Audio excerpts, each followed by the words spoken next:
नमस्कार, मैं हूं डॉक्टर अजय भांबी और आज हम बात करने जा रहे हैं पूर्वाषाढ़ा नक्षत्र की, जो 13 डिग्री 20 मिनट से लेकर 26 डिग्री 40 मिनट तक धनु राशि में मिलता है।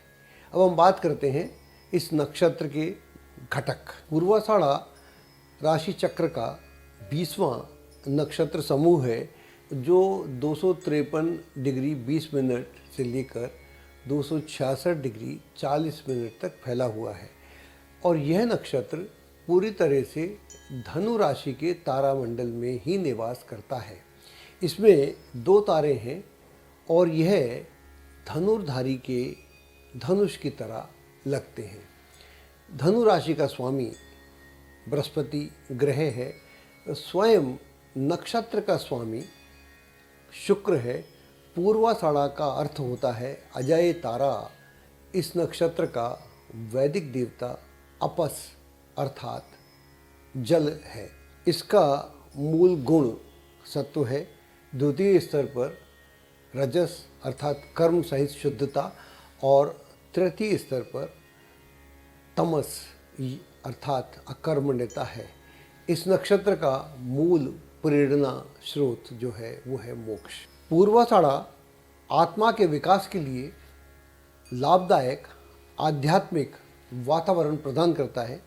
इस नक्षत्र समूह का प्रतीक है हाथी की सूंड, जिसमें कई राज छुपे हुए हैं। हाथी एक ऐसा खुश मिजाज जानवर है जो अपने परिवेश के प्रति पूरी तरह से बेखबर रहता है, लेकिन यदि सही दिशा मिले तो उसकी जो छुपी हुई शक्तियां हैं उन्हें उभारा जा सकता है। जैसे वो लड़ाई के मैदान में बीच में जाकर भी विरोधियों की खबर ले सकता है। और यदि इसी प्रकार व्यक्ति को सही वातावरण या सही आध्यात्मिक वातावरण मिले तो वह आत्मा के वास्तविक स्वरूप को भी जान सकता है। इस नक्षत्र का जो असली प्रतीक है वो है हाथी की सूंड, जो बहुत ही कीमती है। हाथी की सूंड उसके पूरे शरीर की तुलना में कहीं ज़्यादा कीमती है।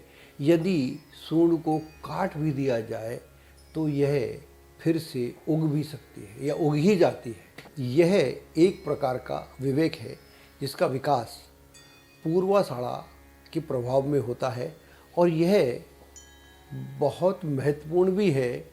इस नक्षत्र का जो वैदिक देवता है वो है अपस यानी जल।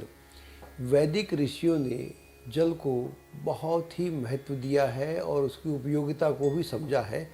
जीवनी शक्ति के अलावा इस ग्रह पर जल की अनेक भूमिकाएं हैं, जिसमें गंदगी, बीमारियों और वातावरण में फैले हुए सभी प्रकार के जितने भी विषैले तत्व हैं उन्हें नष्ट करने की इसमें क्षमता है और ये ऊर्जा का एक शाश्वत स्रोत है। इसके बिना जीवन भी संभव नहीं है। सूर्य और चंद्र 2 ऐसे प्राणवान ग्रह हैं जो ऐसी ध्रुवीकृत ऊर्जा की उर्मियाँ यानी उसकी रश्मियाँ उत्पन्न करते हैं जो जल को का संरक्षण करती हैं और सभी प्रकार के जीवों और वनस्पतियों आदि को पोषण प्रदान करती हैं।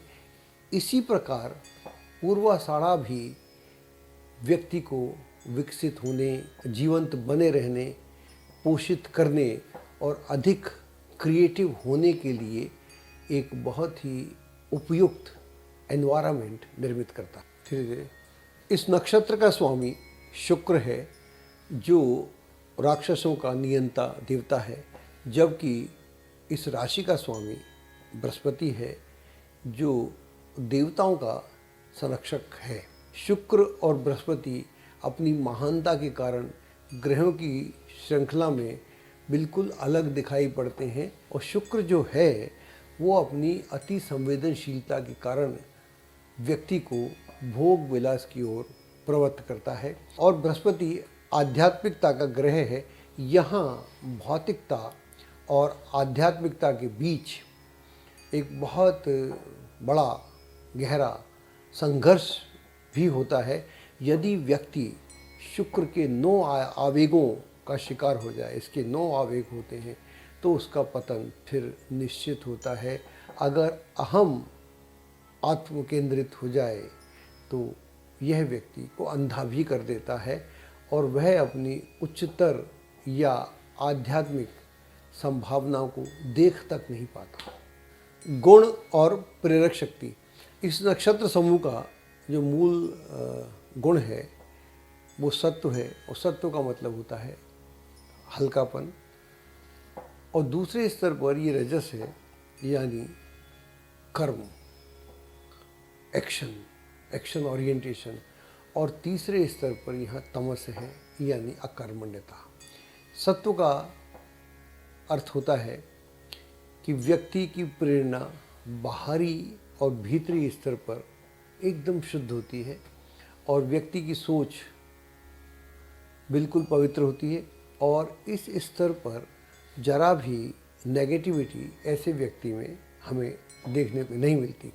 लेकिन दूसरे स्तर पर रजस का गुण हावी रहता है, जो दर्शाता है कि बाहरी और आंतरिक स्तर पर व्यक्ति अपनी सारी ताकत लगाकर कुछ न कुछ हासिल करना चाहता है और उसके लिए पूरी शक्ति लगाता है।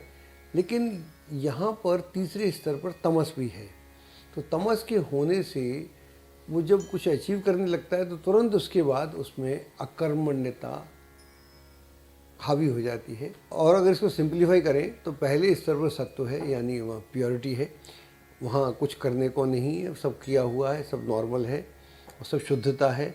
दूसरे स्तर पर वहाँ पर कर्म है, सिद्ध करने की आवश्यकता महसूस हो रही है। और तीसरे स्तर पर एकदम अकर्मण्यता है। लेकिन ये जब सब चीज़ें हावी हो जाती हैं तो चूँकि तीसरे स्तर पर ये अकर्मण्यता आती है, जो हिडन एनर्जी है वो भी नेगेटिविटी की ओर प्रवृत्त हो जाती है, यानी उस दिशा में चलने लगती है। और यदि इन तीनों स्तरों पर, इन गुणों में अगर एक संतुलन बना रहे तो वहाँ पर एक स्पिरिचुअल उत्कर्ष भी हो सकता है, यानी स्पिरिचुअल विकास भी यहाँ पर हो सकता है। और ये संभावना प्रबल इसलिए भी हो जाती है क्योंकि इस तारामंडल का जो मुख्य प्रेरणा स्रोत है वो मोक्ष है। अगर व्यक्ति की जो आरंभिक स्थितियाँ हैं वो अगर उसे एक आध्यात्मिक दिशा की ओर गति दें तो ऐसा व्यक्ति आध्यात्मिकता की ओर बढ़ता है। लेकिन अगर शुक्र की ओर प्रवृत्त हो जाए तो उसकी जो 9 स्तरों पर 9 शक्तियाँ हैं वो पूरी प्रक्रिया को उलट भी देती हैं, और वहाँ पर जो संभावनाएं व्यक्ति में हो सकती थी वो संभावनाएं फिर यहाँ पर बहुत लंबे समय तक प्रकट नहीं होती। नक्षत्र के गुण और व्यक्तित्व। यहाँ बात करते हैं सबसे पहले आपकी ताकत की, जो आपका प्लस है। यहाँ जो कॉम्बिनेशन है हमारे पास वो है पूर्वाषाढ़ा, शुक्र और बृहस्पति। इसका जो समन्वय है ये बताता है कि आप विपरीत स्थितियों में भी आपका प्रयास रहता है कि आप अविजयी बने रहें, कि आपको कोई जीत ना सके, और आपका विश्वास है कि आप अविजयी हैं और आपको कोई जीत नहीं सकता। आप अपने को एक खास श्रेणी का व्यक्ति मानते हैं और उससे आपके भीतर एक आत्मगौरव बना रहता है, और ऐसा आकर्षण होता है कि उससे आपके आसपास के जो भी व्यक्ति हैं या माहौल है वो उससे अछूते नहीं रह सकते। आपके भीतर एक आंतरिक इच्छा रहती है कि या तो मैं इस ब्रह्मांड की शक्ति का एक अंश हो जाऊं, या फिर मैं उसके साथ एकाकार होकर उसका नियमन करूं, यानी या तो मैं परमात्मा हो जाऊं या परमात्मा का एक भाग हो जाऊं, ऐसी इच्छा आप में रहती है। और आप में ये भी बड़ी तीव्र इच्छा है कि दुनिया में मेरा नाम हो, यश हो और फैलना चाहिए।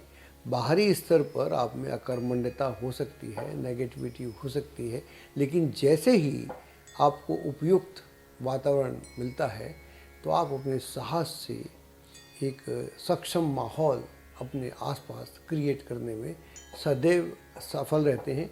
कभी कभी जो असंभव लगने वाली चीज़ें हैं, जो जहाँ पर दूसरा व्यक्ति हार जाए, लेकिन आपकी जो आंतरिक क्षमताएं हैं ऐसे माहौल में प्रकट होने लगती हैं, और आपके भीतर जो एक अंतर विवेक है वो ऐसे वातावरण में उपयुक्त वातावरण निर्माण करता है।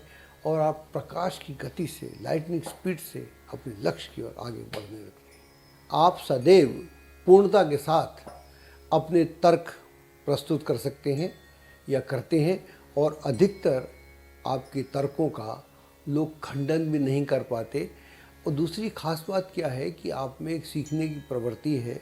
वो यही कारण है कि आप विभिन्न स्तरों पर नए नए प्रयोग में लगे रहते हैं, और जहाँ भी आपको कोई नया ज्ञान मिले या नई कोई बात जानने को मिले तो आप उसको जानने में लग जाते हैं।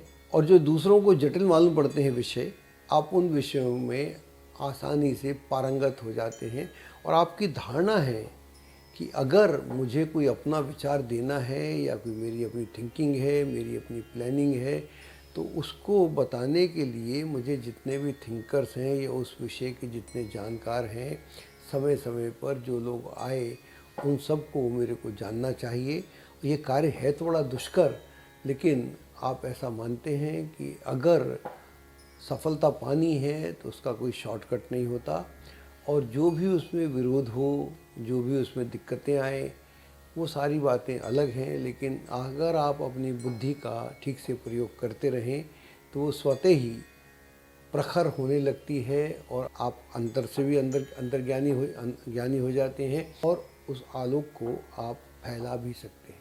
अब हम बात करते हैं आपकी कमज़ोरियों की या कमियों की। ज़िद्दी बनने या अतिरेक अहम के मकड़जाल में फंसने का खतरा हमेशा ही आप पर मंडराता रहता है। आप अकारण ही अनावश्यक अभिमान और आत्मवंचना के शिकार हो जाते हैं। कभी कभी आप अपने जो नेगेटिव गुण हैं उनका प्रचार प्रसार करने लग जाते हैं और उनका प्रदर्शन करते हैं, जो नितांत अनावश्यक है। लेकिन जब आप अपने फ्लो में होते हैं तो उसको बढ़ा चढ़ा के कैद करते हैं, तो उससे क्या होता है कि जो भी आपके आसपास के लोग हैं, एक वातावरण है, वो आपके इस अति मूल्यांकन जो आप अपना करते हैं उससे वो आपके व्यक्तित्व को एक अच्छा प्रदर्शन नहीं होता, तो जिससे कई बार आपकी जो इमेज है वो भी आप स्वयं ही खराब करने लगते हैं। इस बात का आपको अवश्य ध्यान रखना चाहिए। इतनी संभावनाएं लेकर आप आए हैं इस दुनिया में, तो जो नेगेटिविटी है उसको समझिए, उसका मूल्यांकन कीजिए, उससे बाहर निकलिए। ताकि आप जानते हैं हम नक्षत्रों की बात कर रहे हैं, और बहुत जल्द हम नक्षत्र ध्यान या नक्षत्र मेडिटेशन को प्रारंभ करने वाले हैं। ये गाइडेड मेडिटेशन रहेगा, और हर आदमी इस दुनिया में जो भी होता है उसका कोई ना कोई नक्षत्र होता है, और जब भी आप अपने नक्षत्र से जुड़ते हैं तो फिर आकाश में जो तारा समूह है, सारा का सारा तारा मंडल, उससे आप धीरे धीरे कनेक्ट होने लगते हैं। जब आप अपने तारा मंडल से कनेक्ट होते हैं तो ब्रह्मांड के आप एक हिस्सा हो जाते हैं। जब आप ब्रह्मांड के हिस्सा हो जाते हैं तो आप में और ब्रह्म में कोई अंतर नहीं रहता। इसलिए वेदों में बोला गया है यत पिंडे तत् ब्रह्मांडे। तो ऐसी स्थिति नक्षत्रों के ज्ञान से, ध्यान से हो सकती है। उसकी हम बहुत जल्द शुरुआत करेंगे, और आप ज़्यादा से ज़्यादा मात्रा में हमारे साथ जुड़ें और इसका अवश्य लाभ दें। एस्ट्रोलॉजी की सटीक जानकारी के लिए विश्वविख्यात एस्ट्रोलॉजर अजय भांबी के YouTube चैनल ABC चैनल को सब्सक्राइब, लाइक और शेयर करें। लेटेस्ट अपडेट के लिए बेल के बटन पर जरूर क्लिक करें।